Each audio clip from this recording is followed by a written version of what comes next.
Good morning. We're going to be starting 2 Samuel this morning, and we're going to read chapters 1 and 2. So get your Bibles and read along with me if you want. But let's go ahead and get started. Chapter 1.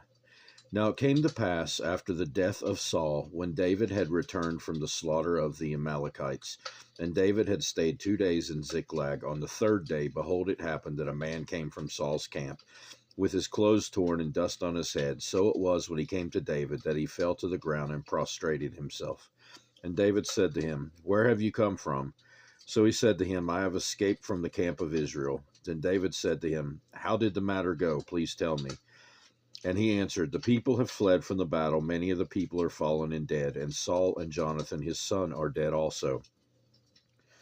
So David said to the young man who told him, How do you know that Saul and Jonathan his son are dead? Then the young man who told him said, As I happened to chance to be on Mount Gilboa, there was Saul leaning on his spear, and indeed the chariots and horsemen followed hard after him. Now when he looked behind him, he saw me and called to me, and I answered, Here I am. And he said to me, Who are you? So I answered him, I am an Amalekite. He said to me again, Please stand over me and kill me, for anguish has come upon me, but my life still remains in me.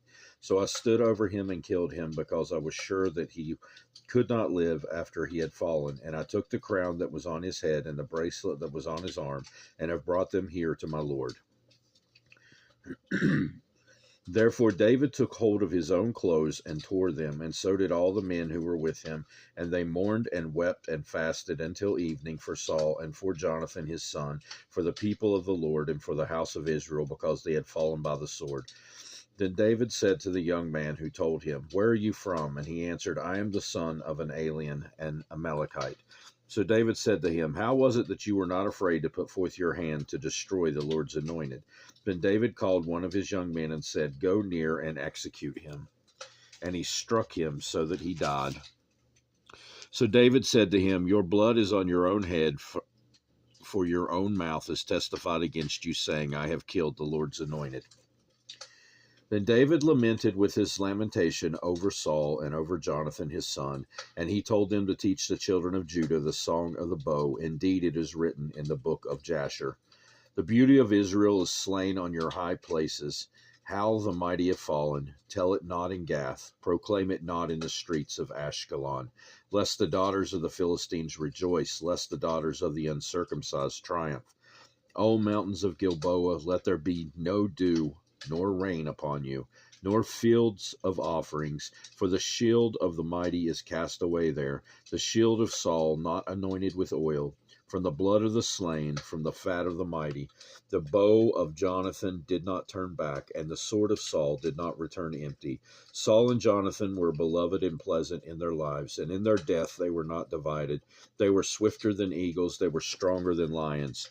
O daughters of Israel, weep over Saul, who clothed you in scarlet with luxury, who put ornaments of gold on your apparel. How the mighty have fallen in the midst of the battle. Jonathan was slain in your high places. I am distressed for you, my brother Jonathan. You have been very pleasant to me. Your love to me was wonderful, surpassing the love of women. How the mighty have fallen, and the weapons of war perished. Chapter 2. It happened after this that David inquired of the Lord, saying, Shall I go up to any of the cities of Judah? And the Lord said to him, Go up. David said, Where shall I go up? And he said, To Hebron. So David went up there, and his 2 wives also, Ahinoam and the Jezreelitess, and Abigail, the widow of Nabal the Carmelite. And David brought up the men who were with him, every man with his household. So they dwelt in the cities of Hebron. Then the men of Judah came, and there they anointed David king over the house of Judah. And they told David, saying, The men of Jabesh Gilead were the ones who buried Saul.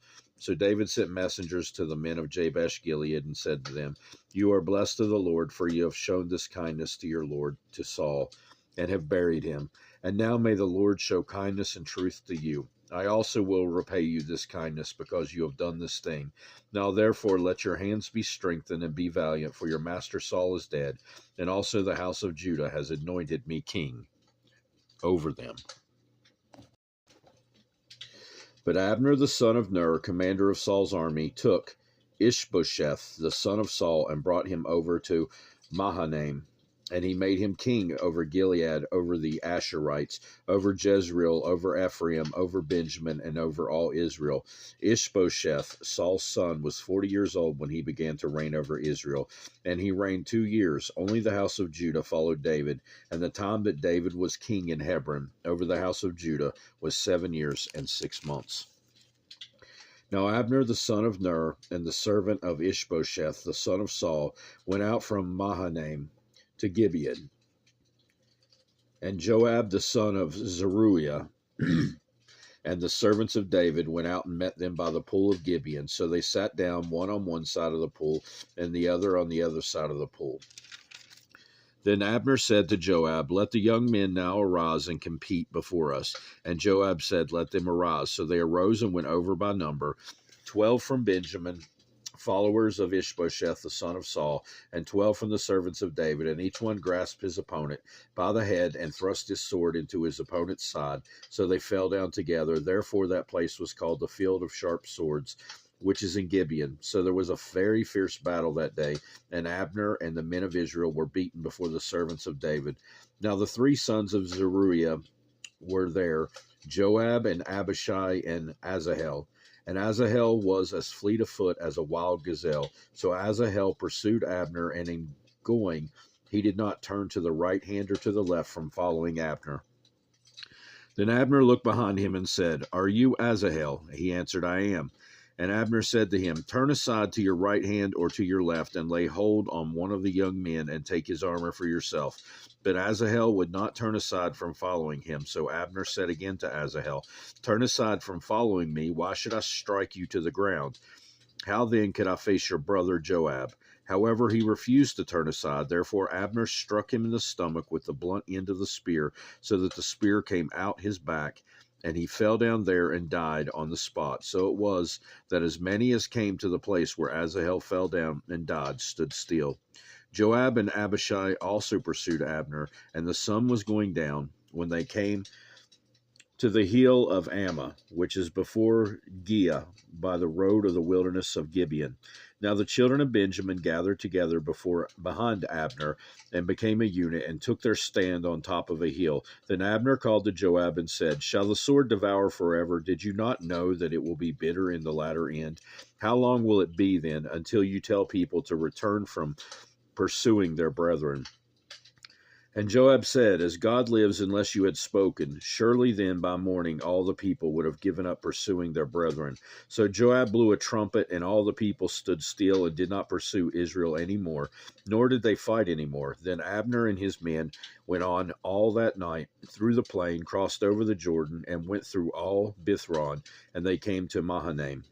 So Joab returned from pursuing Abner, and when he had gathered all the people together, there were missing of David's servants 19 men and Asahel. But the servants of David had struck down of Benjamin and Abner's men 360 men who died. They then took up Asahel and buried him in his father's tomb, which was in Bethlehem. And Joab and his men went all night, and they came to Hebron at daybreak. That'll do it for this time. God willing, we'll be back soon to read more in 2 Samuel. I hope you have a great rest of your day and read your Bibles for yourselves. Goodbye.